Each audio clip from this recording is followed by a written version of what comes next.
представете ли, вижте ги какво има в тези 9 турби. Тази е от излизането ми. Пък тази е с покупки. Да, първо се видим от излизането ми, тъй като е много малко. Много по-малко. Първо тази е красива родова шнолка. Второто нещо е пак тази такава шнолка, обаче е синя. Тефтерче. Така ще го пресмърчвам малко. И маниста. Маниста. Всякакви маниста.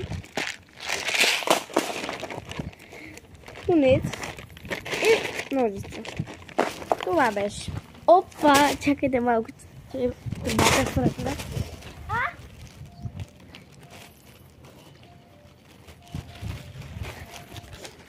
Добре, връщам се с турбата.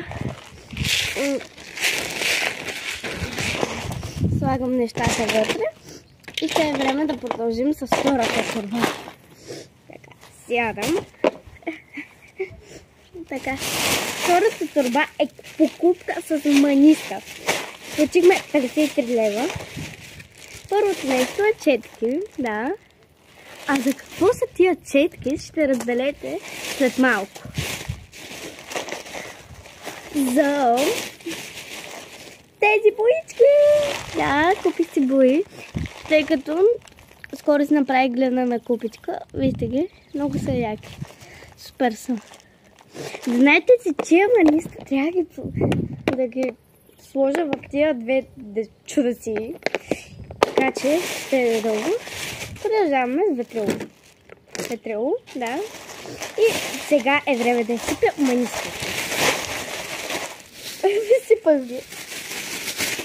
Добре, няма напълно... има още нещо. Вече напълно нищо няма в тази турба. Първо продължаваме с тези неща за гоблен. Сега ще ви показвам нещата за бъдеще. Тук купих си тези две корди, по-скоро за маниста такива. Продължаваме с сини тарутки, маниста, понеже е море и лято.